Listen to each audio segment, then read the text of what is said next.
안녕하세요. 스포츠 이슬TV 김이슬입니다. 오늘은 9월 2일 K리그 프리뷰를 해보도록 하겠습니다. 시청하시기 전에 구독과 좋아요, 알림 설정까지 해주시면 스포츠 소식을 더 빠르게 받아보실 수 있습니다. 먼저 수원FC와 제주 유나이티드의 경기를 분석해보도록 하겠습니다.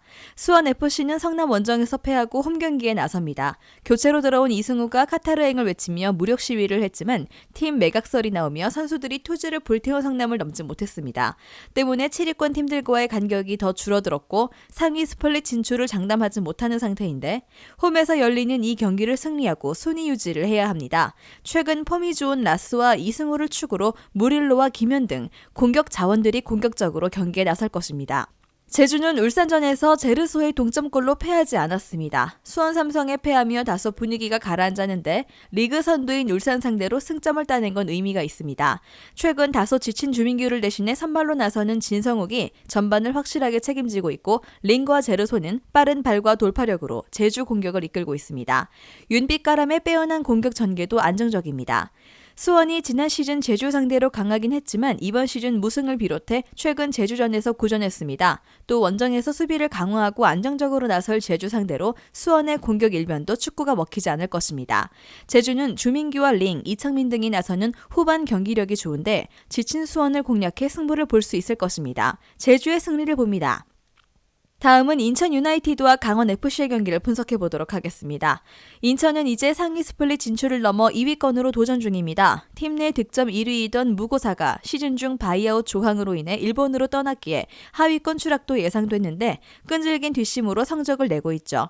최근 4경기에서는 3승을 따냈는데 전북과 서울, 대구 등 쉽지 않은 팀들을 모두 제압했습니다. 뒤늦게 합류했음에도 팀의 도움 1위에 오른 에르난데스는 공격을 완벽하게 이끌고 있고 델브리즈와 김동민 의 수비 라인도 탄탄합니다. 이제는 일시적인 것이 아닌 강팀으로 확실하게 올라선 모습입니다. 강원은 수원을 잡고 리그 6위 팀과 같은 승점을 기록하고 있습니다. 시즌 초반 스트라이커 디노의 큰 부상으로 인해 강등 위험도 있었는데 완벽하게 반등에 성공했죠. 디노의 이탈 이후 영입한 발샤와 갈레고는 팀에 빠르게 녹아들었고 양현주는 팀의 미래로 자리 잡았습니다. 10골 9도움의 김대원은 팀의 순위 상승이 더 있다면 이번 시즌 리그 MVP도 노릴 만한 페이스입니다. 실질적인 부임 첫 해를 맞이한 최용수 감독의 축구 철학이 팀에 잘 투영되고 있는데 김동현과 서민유 등 막강 중원이 패스게임을 이끌고 있고 정승용은 측면에서 오버래핑으로 기회를 보고 있습니다. 인천은 이명주와 이동수 등이 탄탄한 수비력으로 중원을 지킬 수 있지만 에르난데스가 부진하면 의외로 공격 상황에서 애를 먹을 수 있습니다. 갈레고와 김대원, 양현준의 공격진이 가동될 강원이 연승에 성공할 것입니다. 강원의 승리를 봅니다. 마지막으로 삿포로와 세레소 오사카의 경기를 분석해보도록 하겠습니다. 삿포로는 홈 연전에서 고베와 도스 등 해볼만한 상대에 모두 패하며 순위가 떨어졌습니다. 때문에 이번 홈 경기에 모든 걸 걸고 연패 탈출과 승리를 노려야 하는데 수원에서 영입한 김건희가 팀 데뷔전을 치르며 스트라이커로 선발 출전할 수 있고 사비에르는 2선에서 특유의 움직임을 보일 것입니다. 중원에서 패싱 게임을 잘해주는 타카미네와 고마이, 아라노도 정상 출전할 수 있습니다.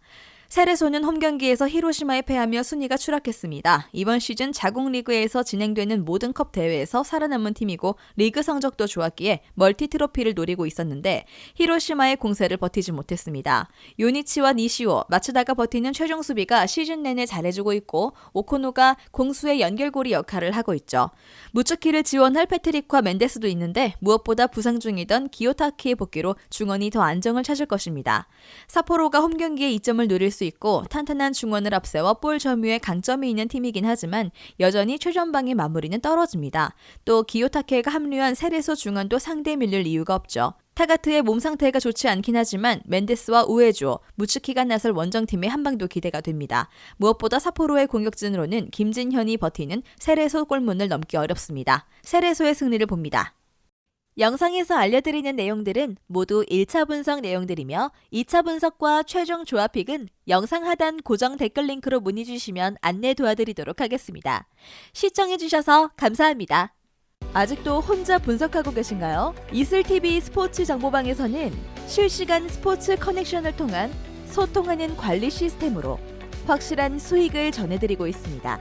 정보방 입장 조건은 없으며 일반인들은 쉽게 접할 수 없는 배당 흐름 분석, 모든 경기 라인업과 결장자, 마지막으로 분석 모델링을 통한 최종 조합픽까지 무료로 제공해드리고 있습니다. 물론 마음에 안 들면 둘러보시고 나가셔도 됩니다. 혼자 하면 단기간으로 수익을 볼 수도 있겠지만 함께 하면 장기간으로 꾸준한 수익이 가능합니다. 정보방 무료 참여하시고 꾸준한 수익을 원하시는 분들은 영상 고정 댓글 링크로 문의 주시면 안내 도와드리겠습니다. 늦지 않았습니다. 함께 합시다.